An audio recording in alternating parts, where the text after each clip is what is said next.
Okay, yeah, I know, another McDonald's creepypasta, but believe me, I didn't intentionally do this. It just came by complete accident. And I just want you to trust me when I say that there is one more McDonald's creepypasta after this one, and that's it. No more McDonald's creepypastas. But can you really blame them for making creepypastas about the restaurant? It's a famous restaurant, but it also has a lot of interesting things about that people like to make horror stuff out of. Which is the old places. Which is what this story is about today. So, let's strap in and let's read the story of the old McDonald's. I'm sure many of you have been to a newly remodeled McDonald's. Probably one with a McCafe. But have you ever looked up why they started remodeling the restaurants in the first place? The first McCafe in the States popped up in Chicago back in May of 2001. But that was just the beginning. Now, over the last 5 years, McDonald's has taken to remodeling every single restaurant in America. Most of you might even be asking yourself how long it's been since you last stepped foot in an old McDonald's. Ask anyone who's done some market research and you'll hear something strange. McDonald's loses money in the process. It's a fact.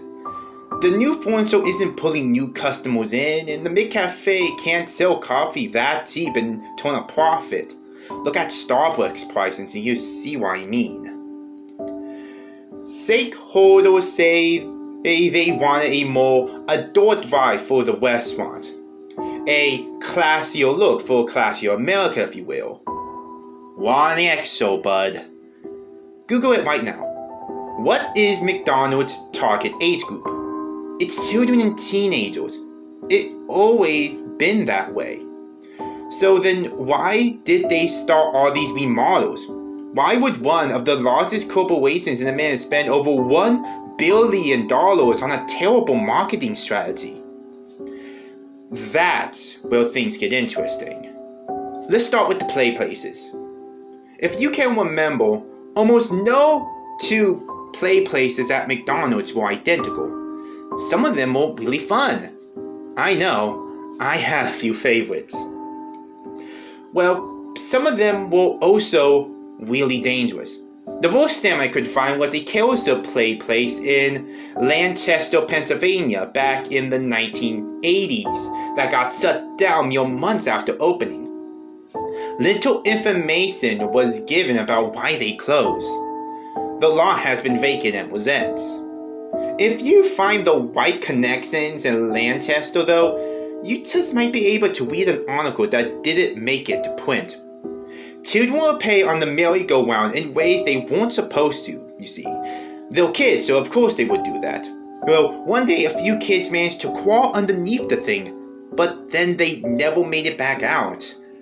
The whole incident was so heavily guarded by McDonald's PR, you'd be troubled to find a single person that was even there that whole afternoon.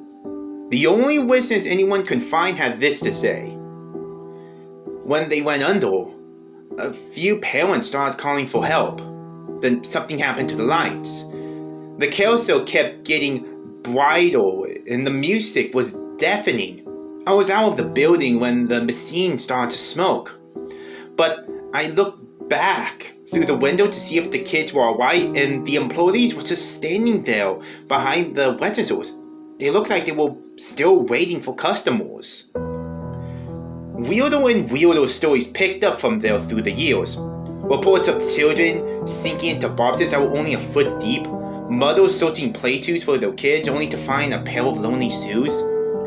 But the play places held a mere fraction of the incidents. Back in 1996, in Exeterville, Tennessee, there was a businessman in his 40s who went into a McDonald's restroom and remained there for 7 hours. Patrons noted that he refused to leave the furthest back stall. The police were finally called and they managed to break down the door. He was restrained by paramedics as he wouldn't willingly leave the restroom. As they pulled him out of the stall, he began screaming bloody mortal, "Take me back! I want to go back!" But the moment he exited the restaurant, he passed out. He had no memory of ever going to McDonald's the day of the incident. The restaurant was shut down before anyone could expect the stall he had set himself in. However, anyone who used the restroom that day mentioned hearing several voices whispering things like, "It wasn't him. We have to go back. We saw you smile." Then there was a fry cook somewhere in Vermont back in '99 who walked into the middle of the restaurant and ended up squirting oil all over himself without flinching or saying a single word. Several of the customers started to laugh and roll around in the boiling oil alongside him, and they were all rushed into the hospital. Only one person survived but refuses to make a statement. Not that she easily could. Her throat melted all the way through and had to be completely reconstructed. The man still claimed he didn't remember ever hiring the fry cook, and that he wasn't in any official paperwork. Quote, "His name tag didn't even have a name, just 4 hashtags written on it." Unquote. Once again, the McDonald's was closed without a trace. Most of this story sounded like urban legends to me, but it never failed. Wherever I found a story, a McDonald's had been shut down in its wake. Near the late 2000s, the number of governments had become so frequent that McDonald's decided to shut all of them down and rebuild. Every single one. But of course, they missed a few. I need to see one for myself. I remember going in the old McDonald's as a kid, but that was before the frequency of the incidents. That was when it was still safe to go there. There was a small town on the way to my parents' house just off of the highway. Oxoco was its name. Maybe 100 residents, completely untouched by the outside world, practically forgotten. It was pointless to stop there for any normal reason because there weren't any gas stations or a rest stop, not even a sign to let you know you were close. Let's just say I had to sneak my way around some very old building permits to discover that they had one of the few McDonald's, aside from one treasured landmarks, that had yet to go through a remodel since the 1970s. How lucky was that? I was surprised they even had a fast food place, yet they don't even have a supermarket or a post office. I planned a trip to my parents' place for the weekend, with a stop at Oxoco on the way. It was already dark out since it was the dead of winter and I didn't get off of work until 5. I was cold and grumpy about driving at night, but mostly determined. I don't think I would have ever found the place before phone GPS. The turn off from the highway was just a dirt road with no landmarks or anything. As I pulled into town, none of the houses had lights on. Most of the street lights were out as well, as though nobody had remembered to change the bulbs in years. The place was really untouched. I'd be surprised that most of the residents didn't even move out or just simply died. It definitely had the markings of a ghost town anyways. I was about to lose hope when I finally saw it. The enormous yellow light of the golden arches illuminated a vacant parking lot in the distance. It was buzzed and flickered like a fly zapper running out of batteries. The sign below said, "Eat new eggs McMuffin. We like to saw you smile." Which I assume was just a lazy teen's handiwork. I pulled into the lot and cheerily parked my car in the center. There was nobody else there anyways. When I stepped out of the car, I felt a squish on my foot. There was a burger covered in mold and a wasted liquid oozing out. The smell was absolutely vomit-worthy. I jumped out to escape the context of the bubble from my suit when I noticed the whole parking lot was covered in trash. There were half-eaten boxes of fries and sun-baked children's toys spilling out of the gold, glistened up McDonald's bags. Everything was mixed in with the dirt and snow like it had been there for months, possibly years. I hurried across the lot to avoid wetting all over the asphalt. As I approached the door, I noticed the windows were caked in dust. Somebody had taped a piece of paper to the door with the word "Close" scribbled across in red marker. Yet the sign hung from the inside clearly said open. Cautiously, I approached the door and pushed. An artificial bell hummed an old McDonald's tune that fizzled out on the last few notes as the door creaked open. I looked around the fluorescent lit room and saw that it was void of life. There was nobody sitting at any of the tables and nobody attending the visitors. Somebody had left a tray of one of the tables in the back, but there was no other sign someone had been here. The inside was at least a little cleaner.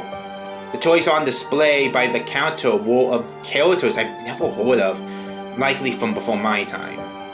The whole place was covered in faded coats of yellow and wet paint, and on the tables had that classic McDonald's wood finish. The look was completely rotten, with splattered coats of polish as a sad attempt at keeping it looking new. All of it had a sort of green hue which I contributed to the old lights. The most notable element, though, was a terrible burning plastic smell that stung my nose. I went up to the reservoir. I felt like I shouldn't order anything, but I was hoping maybe I could ask someone a few questions. I waited for a good 15 minutes in silence. I shouted hello with only a muted echo for response. I've had been to a few McDonald's with bad service in the past, but this was ridiculous. With how dirty the whole place was, I wouldn't expect it as much. Just as I was about to turn around and give up, the cash register popped open. It was practically begging me to take a tip for myself. Besides, I had to serve a little for reward for wasting my time here. I casually walked over to it and saw at least a dozen 20 smackaroos right there. Looking around to make sure nobody was watching, I reached in to take a few beers when the thing suddenly snapped closed right on my fingers. The metal dug deep into my flesh, leaving a dark trail of blood down the side of the counter. I yelled in pain. Behind the counter at the other end of the grill was a first aid kit hanging on the wall. The lights were burnt out in the kitchen area, but I needed a bandage pronto. I hopped over the table and made my way to the back. The burning smell was getting stronger as I walked. I noticed the grill was covered in a thick layer of grease, completely unsuitable for cooking. I passed by the frying station, and the oil was filled to the top with maggots. I quickened my walk to the first aid, hoping to get packed up and out of there as soon as possible. I was starting to realize that this restaurant definitely wasn't open for business anymore, and I promised to have entered in the first place. I opened up the first aid kit and had to swallow some of my vomit at what I saw. A cloud of more dust came out from every direction, followed by the same bubbly black ooze that was on the hamburger. I start coughing and waving my hands in the air to clear the more dust floating around. The same bell I heard playing that McDonald's tune started up again as I seated myself. I assume it was broken like the rest of this dump. I looked back towards the counter and noticed everything seemed farther away. I must have been disoriented from losing blood and that awful smell. I looked down at my hand to see how bad the wound was, and my eyes widened in shock. There was no wound on my hand at all. I was back towards the counter in a panic when something under the stove caught my foot and I fell. In the darkness, my eyes started to adjust, and I saw an outline of a body. Somebody was under there. Maybe they were unconscious and they needed help. I yanked on the person's arm, and a half-decayed body slid across the floor. They were wearing a McDonald's employee suit, with a name tag that read hashtag. Their mouth was coated into a sickening grin, but their eyes were screaming. I tried to sound, but no sound came out, like when trying to wake up from a nightmare. As I scrambled to get back up to the counter, the lights had started to dim and the McDonald's tune was getting louder, the notes fizzling and distorting as they played. Once I had got my grasp above the counter, I froze. Since entering, I never looked at the side of the restaurant opposite the counter. There was a play place. The glass staining the main restaurant from the play area had hundreds of bloody handprints smeared down towards the floor. The tube slide was caved in with chunks of red liquid seeping out from the tiny hole left in the bottom.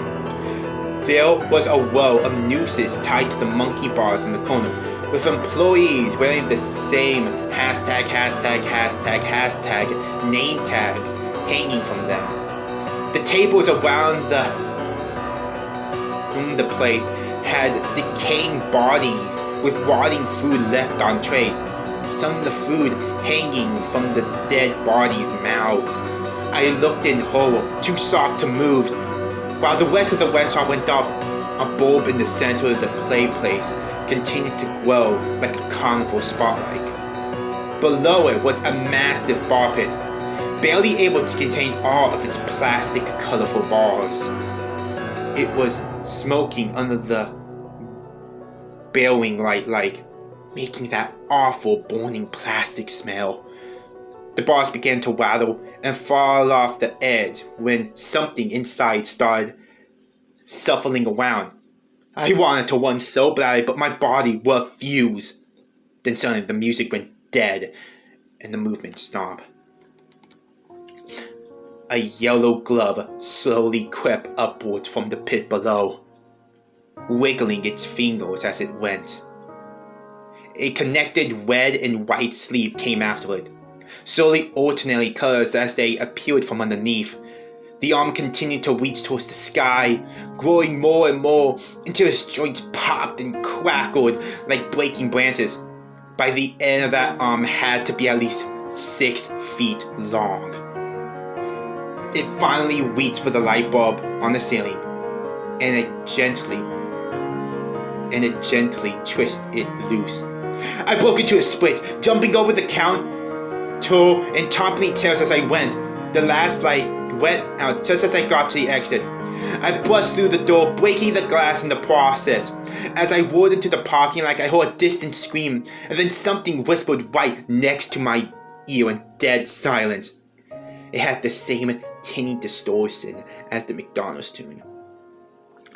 Come back.